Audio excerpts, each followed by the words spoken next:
Marco's Fiery Flavors menu is back. Sadly, we can't show you our fiery pepperoni pizza topped with a bold Carolina Reaper cheese blend and 2 kinds of pepperoni. But here's some sounds that'll give you the same fiery feeling. Fiery pizza. Fiery cheesy bread. Inferno bread. Sounds delicious, right? The Fiery Flavors menu is back at Marco's Pizza for a limited time. Get it while it's hot. Limited time only. Price of participation may vary. Taxes may apply. See store for details.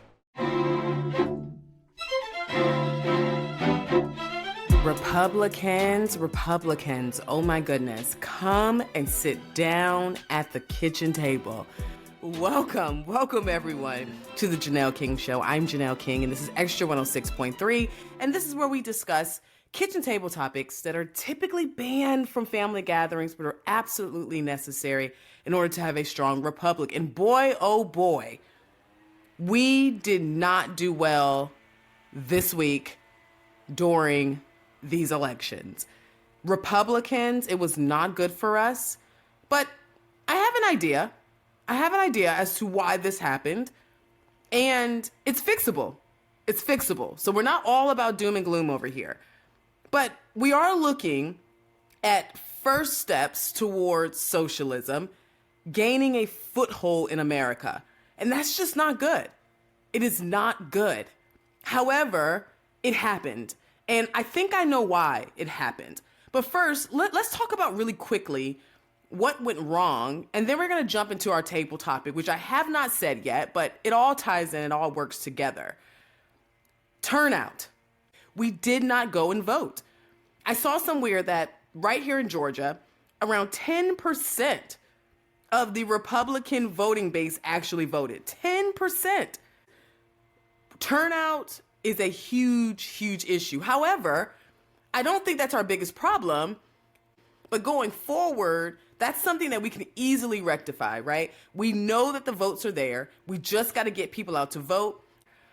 Next, candidates. Candidates, you got to work. You have to work. We are a swing state. That doesn't mean that the votes are not there. It's just that people are paying attention more, and you have people jumping across the line. And we're seeing this on a national level as well. There was a voting block where 40% of young men, 18 to 20, voted for Mondami, and those same voters voted for Trump in 2024. So we're just not there anymore. And particularly in Georgia right now, it's 49% to 50% Democrat to Republican. There's a 1% difference. That's massive. So authenticity really matters. And you have to go after every voter, not just Republicans. It's no more voting for candidates because of these platitudes of I'm just mad and we can't let the Democrats do it. We got to stop the Democrats. You got to have a solution and you got to have a message. Third point, Trump voters. To my voters who only vote when Trump's on the ticket, I get your heart. I get it. You just want to live a good life. You want to be safe. You want to educate your kids properly. That's something my husband always says. I get it. And you want your elected officials to do what they say they're going to do. And right now, it seems like Trump is the only one. And you feel like because he's that he can then pick candidates and then you just go for them. Or if he doesn't pick a candidate, then it means to sit out. No. Your duty cannot require a nod from Trump. We have to start making a plan to show up no matter who is on the ballot, because we understand what is on the ballot. And lastly, my last point as to what I think went wrong was socialism tastes good to the hungry. There's a proverb in the Bible that says, bitter food tastes good to the hungry. We have too many elected officials who care more about themselves than the country. And it's so much so that they're making decisions that completely negates the pain and the suffering of the people. There's another proverb that says, when the righteous are in rule, the people rejoice, and when the wicked are in rule, the people groan and moan. But the people are moaning and groaning, and you're not paying attention. Healthcare has to be talked about. We're paying way too much, and no one wants to hear about illegals getting their healthcare taken care of for free when we are all over here struggling to pay our healthcare bills. No one wants to hear it. It's not a good message. And here's the thing. Demonizing what the illegals are doing without fixing the problem is just as bad. People are tired. You have to first find a solution, and then you will win. I'm telling you, I am so tired of these elected officials whose legacy, whose lifestyle, and in most cases, livelihood is so tied to their seat that they can't make the right decision. I'm tired of it. And as a result, between the turnout, candidates not understanding their audience, Trump voters sitting it out, and socialism looking more and more tasty to people who are hungry, we found ourselves in the situation that we are in, and we now have a socialist running New York City. Let's be clear. As I said before, it's not all doom and gloom, but I had to come to the table and I had to come hard because this is extremely important. Midterms is on the horizon. And yes, it is personal to me because my husband is on the ballot. He's running for Secretary of State, Kelvin King, right here in Georgia. And the primary is May 19th. I am paying attention to this. I've put almost 15 years of my life into Georgia politics because I believe that when the system works correctly, it works. And we know it. So today's table topic is important because what we're talking about, this group that we're going to talk about, they have officially declared war on America, and they did it on November 4th, 2025. So today's table topic is the Democratic Socialists of America.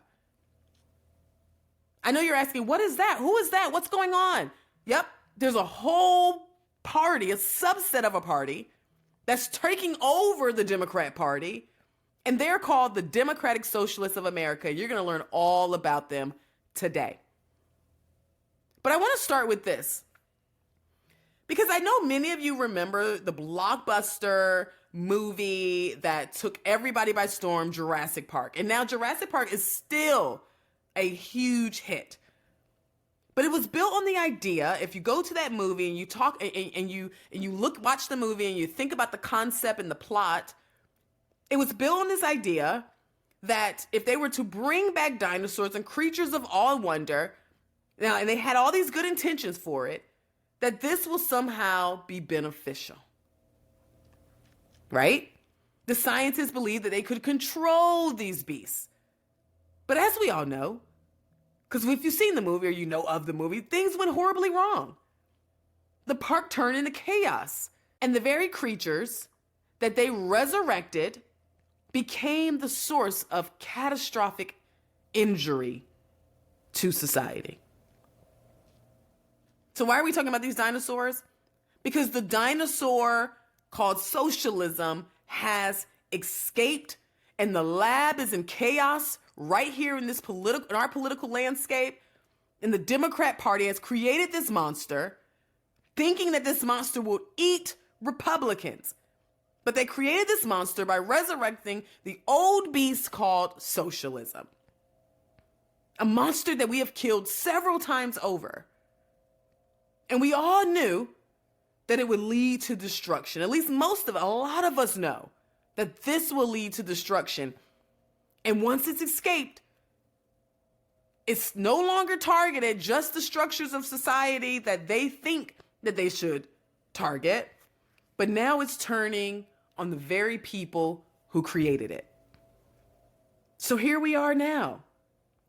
This monster socialism has produced countless new believers particularly among our young people, those between the ages of 18 and 35, that range there, and it's creeping up because the people are moaning and groaning.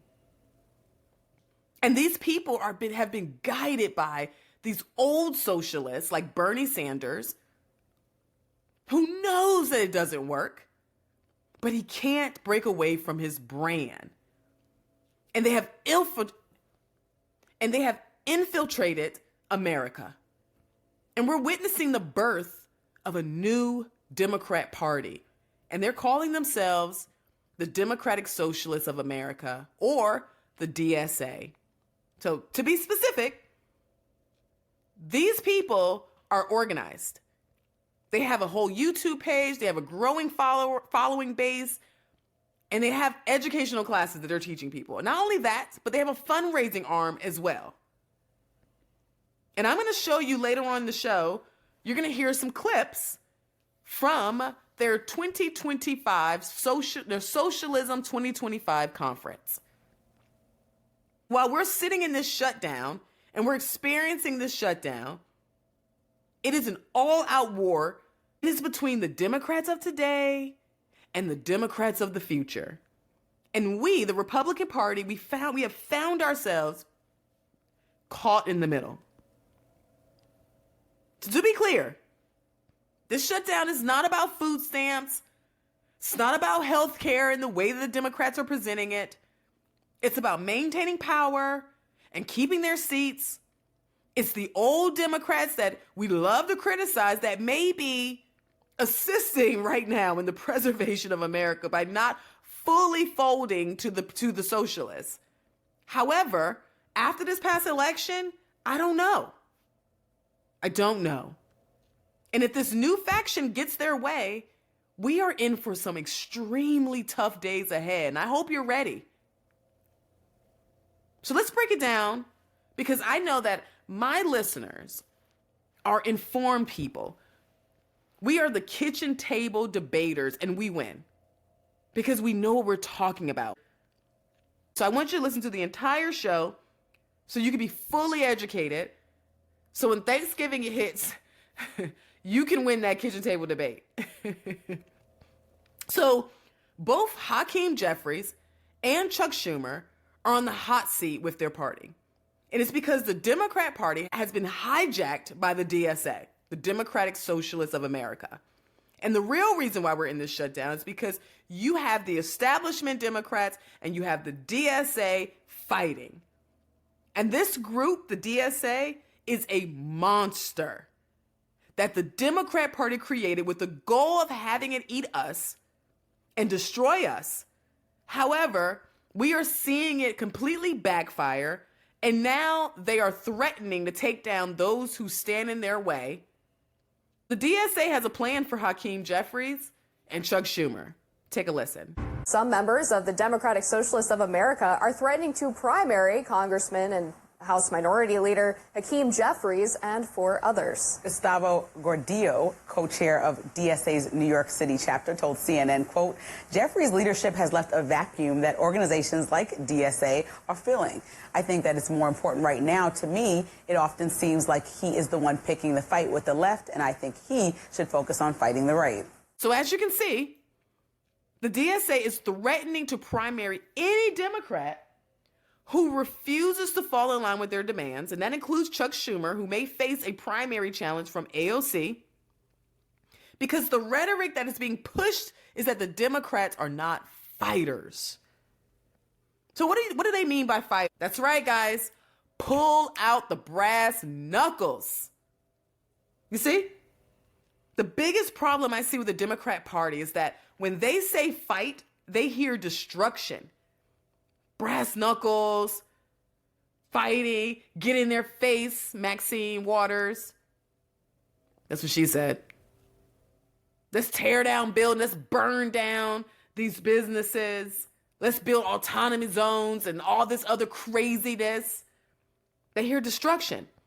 When we say fight, we hear policy. That's why you don't see Republicans burning down buildings. So when Democrats get upset with the power that the Republican Party has through pushing policy, in return, they want to pull out brass knuckles. Then we get decisions like what we are living through right now. So today, we're going to discuss in detail this DSA. I'm going to start with explaining the factions of the Democrat Party that are out there. And then I'm going to share with you what's not being said. But it's being talked about in this conference. But it's certainly not being said on a main stage. However, I tend to believe that what's happening in this conference is what we are going to see attempt to happen, particularly in New York.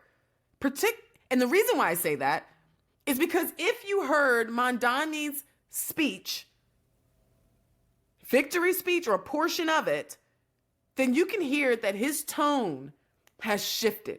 He's no longer this guy that's like, oh, I'm the loving guy who just cares about all these people. He's now showing who he really is.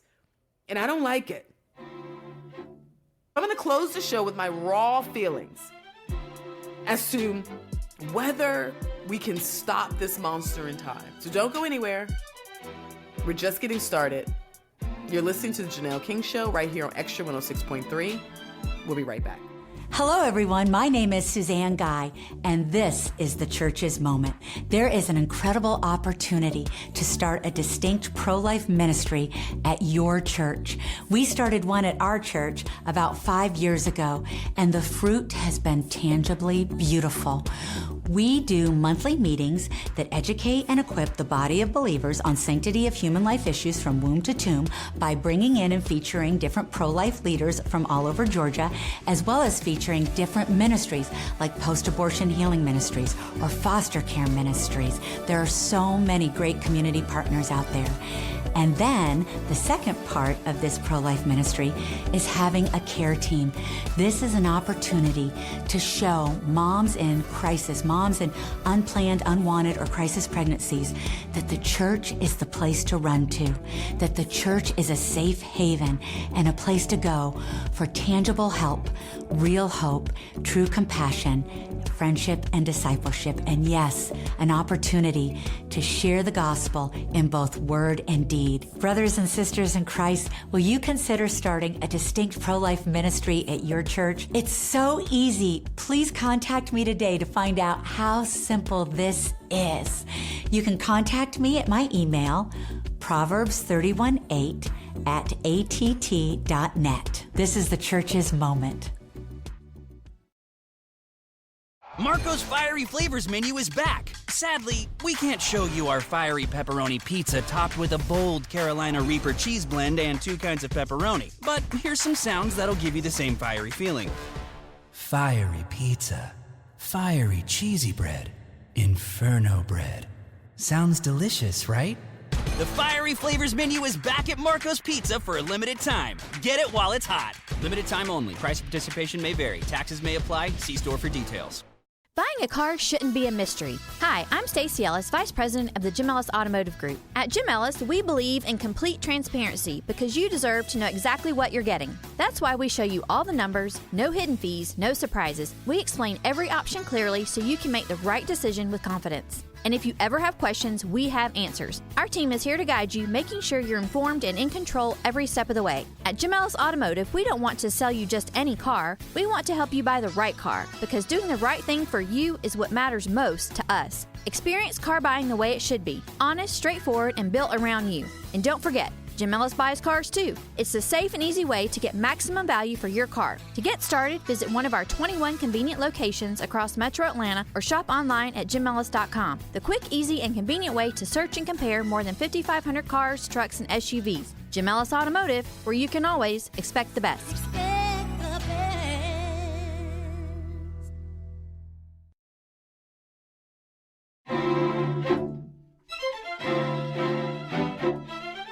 Welcome back to the Janelle King Show. I'm Janelle King's Extra 106.3, and this is where we discuss kitchen table topics that are typically banned from family gatherings, but are absolutely necessary in order to have a strong republic. In our first segment, we explored the chaos in the Democrat Party, the rise of the DSA, which is the Democratic Socialists of America, and their plot to take over the Democrat Party as we know it. So now I want to dive a little bit deeper. I want to talk about the two major factions within the party, because I know that I know that there are a lot of factions, but there are two major factions that are driving everything right now. And the Democrat Party in this shutdown has nothing to do with the Republican Party. I really don't think it has anything to do with the Republican Party. They evoke Trump's name because it's the one thing that can turn out hard Democrats, progressives, independents who lean Democrat, never Trumpers. You know, they have to evoke his name. However, what we're witnessing has everything to do with self-preservation of a party and the maintaining of leader seats. In order to understand, you have to remove the faces from all of this, the individuals, and look at the fundamentals of the organizations that are fighting. Because there are two who are facing off right now, and those who are a member of the establishment party, your Hakeem Jeffries, your Chuck Schumers, your old school Democrats,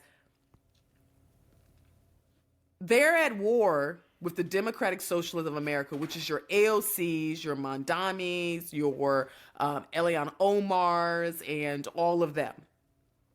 And the establishment wing of the party represents the traditional Democrat establishment. And therefore, many in this group are parents who are concerned about economic stability, education, healthcare, and access. They're mostly white voters, although there are some strong supporters from the Black community, mostly those who are older. The Latino voters are increasingly more supportive of them, especially in California, and we're seeing some of this in Texas, but a lot of that has to do with immigration reform and social issues. Women, particularly suburban women, are a huge, crucial demographic of the establishment of the Democrats, and they like to focus on issues like healthcare, education, abortion, and that tends to resonate strongly with this group. And many establishment Democrats are the college age, often holding bachelor degrees or higher. And this demographic tends to be more liberal on social issues, but they have some centrist views when it comes to economic policy. So you have your Democrats who say, "Oh, I'm fiscally conservative and I'm socially liberal." They love saying that. So these are your establishment Democrats. They're focusing on these policies that support the middle class, healthcare, education, job creation, the same old stuff that we all talk about. But, you know, they have their little twists on it. And the core platform of the traditional establishment Democratic parties focus on a range of issues that aim to promote a lot of this stuff, mostly strong government. And that's where we split with them, is because we don't want a strong government. We want a government that does what it's supposed to do, but we want strong states and strong families and individuals. So it sounds like these are all Democrats until you realize where they differ from the Democratic Socialists of America.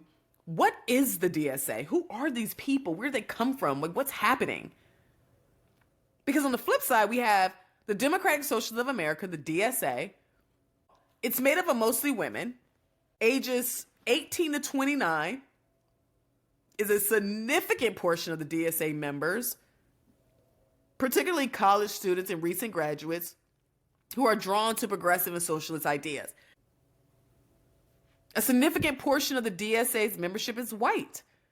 While they're always talking about these doing things for minorities, they're like the great white hope. And the DSA has been actively working to increase their appeal to the Black community, but they're doing it by saying, "Let me save you. We have a plan. So you can always stay on the government's dole. So you can always need the government." And as I stated earlier, women make up a significant portion of the DSA membership and often are engaging in the discussions around gender equality, abortion, and social justice. They want broader social welfare programs, including universal basic income and extensive support of housing, education, and childcare. You see, Mandami said childcare should be free. Now, who are these people who's going to be taking care of your kids that's not being paid? I have no idea. But if you, or better yet, who wants these government paid childcare facilities? I can only imagine what's going to be happening in there. What type of propaganda is going to be preached and put on your child? But that's what they want. And we already know where they stand on foreign policy. So now that you know the difference between the two, you should be able to understand why they're fighting each other. And it almost feels like the establishment Democrats are really out here trying to hold them back. They are legitimately fighting the monster, the dinosaur that they created that has broken out of their cage and is now running rampant in the lab. That's why they're fighting. And if this week's election results tell us anything, it's that there is a real fight happening within their party. And while the establishment may be fighting to maintain power, I just don't understand how they don't see the danger in allowing the DSA to gain any more ground or support. You cannot play with this monster. The policies that literally send chills up my spine are discussed at their conferences, like the most recent Socialism 2025 conference. So let's start with the first topic that literally just like made me cringe.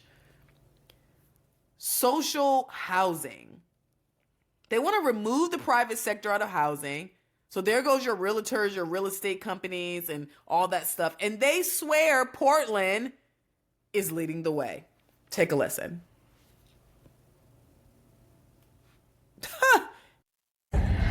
For me, social housing enables people to afford housing at any wage and stage of life because it decommodifies housing and takes housing off of the private market.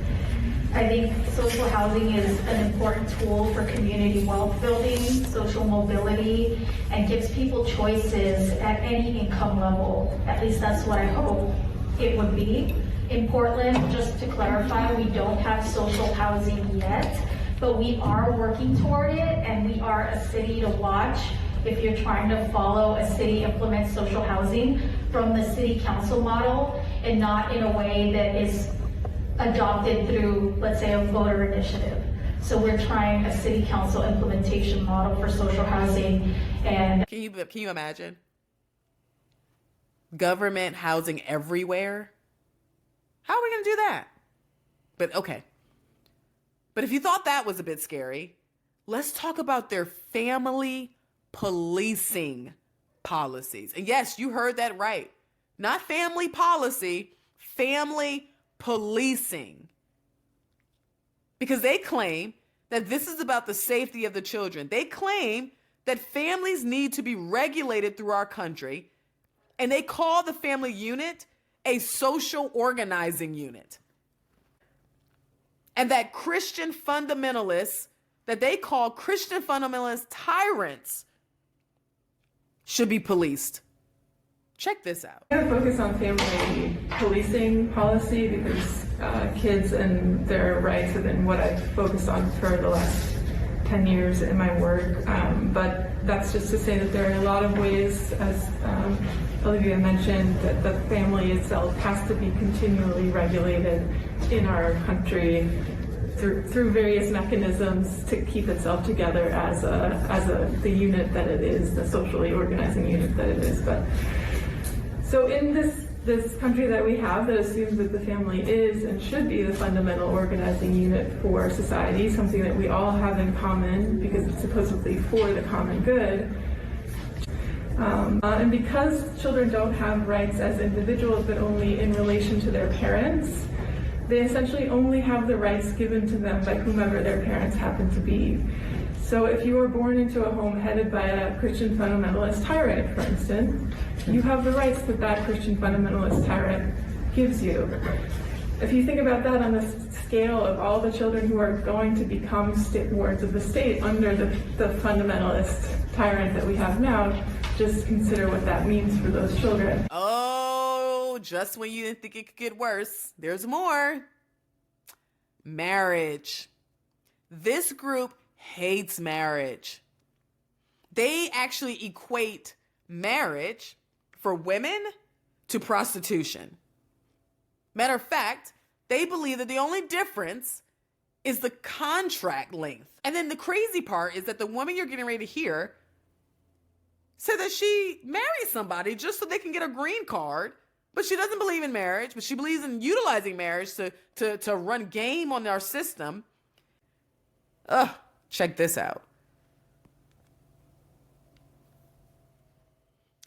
My feelings on marriage is echoed in the quote by Thomas Sankara, that the only real difference between marriage and prostitution is the price and the duration of the contract. And this is not to say that everyone who gets married is engaging in sex work, but it is, to me, it is the institution of marriage can only exist alongside the criminalization of sex work. Oh, I know you're sick to your stomach. I know you're over there like, oh my God, this is so rough. I cannot believe it. But there's more. We can't leave without discussing capitalism. Because capitalism is where this fight started. They hate capitalism. Matter of fact, they believe that capitalism hurts women. Because it always comes back to women, right? Because it's mostly women who are running this organization. Because the men are asleep at the wheel. So the women have grabbed the wheel and they're just driving crazy all around the street, claiming that women are victimized by capitalism and that conservatism is an exit plan because society has not created enough opportunities economically for women to stand on their own without having a husband. So in order to emancipate, this is their words, as a woman, you either have to be a girl boss, which is rooted in capitalism. They hate that because God forbid they have to work, or get married. And now you're at the mercy of your husband. They talk about this term trad wives, which means traditional wives, and how they claim that women who abuse their children are doing it because they're replicating the violence forced on them. Because of capitalism? You don't have to take my word for it. Check it out. It is women who lead the fight against capitalism and imperialism, period. You see it time and time again. And to me, that is because women are ultimately the most victimized by these things, right? They face the double burden of patriarchy and patriarchy amplified by capitalism. We need women in this movement to only care about women's issues, but it is that we need to end capitalism because that is what is ruining your life as a woman. And that, to me, that is why so many women have retreated into conservatism as well, because they see it as their only opportunity out of this horrible death trap where you have one group of people telling you the way to emancipate yourself as a woman is to become a girl boss and get an IUD without any anesthesia. And the other side is saying marry, get married and have children. And what we have to say is there is a way out of this for all of you. You know what's really sad about all of this is that I can keep going. But we're going to leave it there for the sake of time. But I could totally keep going. But now that you have a better understanding and you know now how to go, and if you want to go listen to their conferences, it's all on their YouTube page. Just go to the Democratic Socialists of America and just scroll through and listen. But after the break, now that you have a better understanding about what's truly causing the divide in the Democrat Party, and now you have a better understanding of these crazy socialists, I'm going to give you my raw perspective on this matter and whether I believe it's going to get better or worse. So don't leave the table. You're listening to the Janelle King Show right here on Extra 106.3. We'll be right back. Hello, everyone. My name is Suzanne Guy, and this is the Church's Moment. There is an incredible opportunity to start a distinct pro-life ministry at your church. We started one at our church about 5 years ago, and the fruit has been tangibly beautiful. We do monthly meetings that educate and equip the body of believers on sanctity of human life issues from womb to tomb by bringing in and featuring different pro-life leaders from all over Georgia, as well as featuring different ministries like post-abortion healing ministries or foster care ministries. There are so many great community partners out there. And then the second part of this pro-life ministry is having a care team.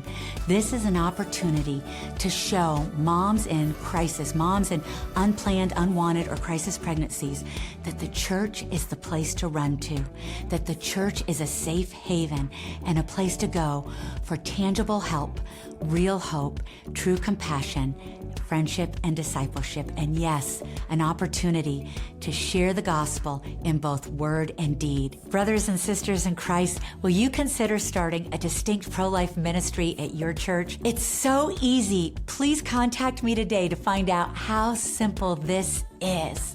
You can contact me at my email, proverbs31:8@att.net. This is the Church's Moment. Marco's Fiery Flavors menu is back. Sadly, we can't show you our fiery pepperoni pizza topped with a bold Carolina Reaper cheese blend and 2 kinds of pepperoni. But here's some sounds that'll give you the same fiery feeling. Fiery pizza. Fiery cheesy bread. Inferno bread. Sounds delicious, right? The Fiery Flavors menu is back at Marco's Pizza for a limited time. Get it while it's hot. Limited time only. Price and participation may vary. Taxes may apply. See store for details. Buying a car shouldn't be a mystery. Hi, I'm Stacey Ellis, Vice President of the Jim Ellis Automotive Group. At Jim Ellis, we believe in complete transparency because you deserve to know exactly what you're getting. That's why we show you all the numbers, no hidden fees, no surprises. We explain every option clearly so you can make the right decision with confidence. And if you ever have questions, we have answers. Our team is here to guide you, making sure you're informed and in control every step of the way. At Jim Ellis Automotive, we don't want to sell you just any car. We want to help you buy the right car, because doing the right thing for you is what matters most to us. Experience car buying the way it should be. Honest, straightforward, and built around you. And don't forget, Jim Ellis buys cars too. It's the safe and easy way to get maximum value for your car. To get started, visit one of our 21 convenient locations across Metro Atlanta or shop online at jimellis.com. The quick, easy, and convenient way to search and compare more than 5,500 cars, trucks, and SUVs. Jim Ellis Automotive, where you can always expect the best.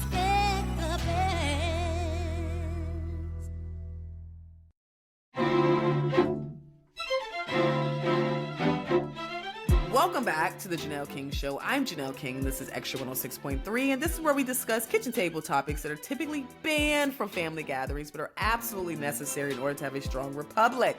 And today's table topic is the Democratic Socialists of America. Got to talk about them. So as we wrap up today, I want to make it very clear that what we're seeing on Election Day, the shutdown, this is just an internal fight. It's a pivotal moment in history, an evolution that is much like what we went through as a Republican Party, but it does look different. And it looks different because as a party, we fought, the Republicans, to remove this political system that we're still fighting against that has become stagnant. That's why we asked for an outsider. We wanted someone who wasn't already wrapped up in the system. No more good old boys. But what we are seeing on the Democrat side is much different. They are fighting a faction of the party that's looking to completely overhaul America. And they want to take another shot at a failed system like socialism to do it. And the problem that I see is that there aren't enough people who see why we can't just reject socialism, but we cannot entertain it either. There are just too many people who think that we can flirt with the idea and take bits and pieces from it or parts of the idea of socialism. Almost like the old saying, you can eat the meat and spit out the bones. But that's absolutely wrong. You cannot. We have to reject socialism like a plague. And I don't see enough people doing that. And I believe it's because as Republicans and as elected officials as a whole, we are not fixing the problems at home fast enough, and we don't seem to have the focus on it. I think people would be more forgiving if there was a focus that was placed on these issues that people can really get behind. But it's not. And that concerns me. And it makes me believe that there may be some really tough days ahead of us. Not because I think socialism will fully take over America, because I don't know. We're a well-armed militia. Believe that. So I don't know. But I do think we may have some dark days ahead of us, because I do believe that a little bit of socialism and a few socialist leaders here and there sprinkled throughout the country can cause enough damage that we are forced into self-reliance, and I do not believe we're prepared to do that as a society. Why? Because majority of Americans are on medication. And we have men and women who are operating in each other's lanes. So we don't know whether we got men or women coming and going. We don't even know what's going on with that. There's too many single women. And I'm so sorry, but single women will not make it if there was any type of EMPs or nuclear warfare or war in general, where we all have to kind of hunker down. It's going to be really hard for single women. And these women don't even care. They don't even want to get married. They want to reject the idea of marriage. There's too many people who have no idea how to feed their families without grocery stores. I mean, we live on top of each other, and we live very selfish lives. Many depend on school to educate their children, and this was proven when every parent was forced to be a homeschool parent during COVID, and our children came out worse than before. The fact of the matter is that we're just not in a position to weather a storm such as socialism. And it may have devastating results if we're forced to try. Because as I look around, it appears that more and more people are moving out of the city and building homesteads. These are the wealthy. It's Atlas Shrug. Atlas Shrug. Who is John Galt? If you know, you know. Because I'm seeing more and more wealthy people purchase bunkers. And this isn't because of the fear of collapse. It's because of the fear of human nature. Should things get just a little bit harder. These people feel like they can just weather it out in their private bunkers, let all the chaos ensued on earth, up here on the land, let everyone else go into their bunkers, go into their woods, go into their silos. And when you have socialism on the ballot, it feels inevitable that there's going to be some tough times ahead. But we're not there yet. And we do have time to turn the ship around. But it's going to take a bigger turnout than what we saw this past week from Republicans.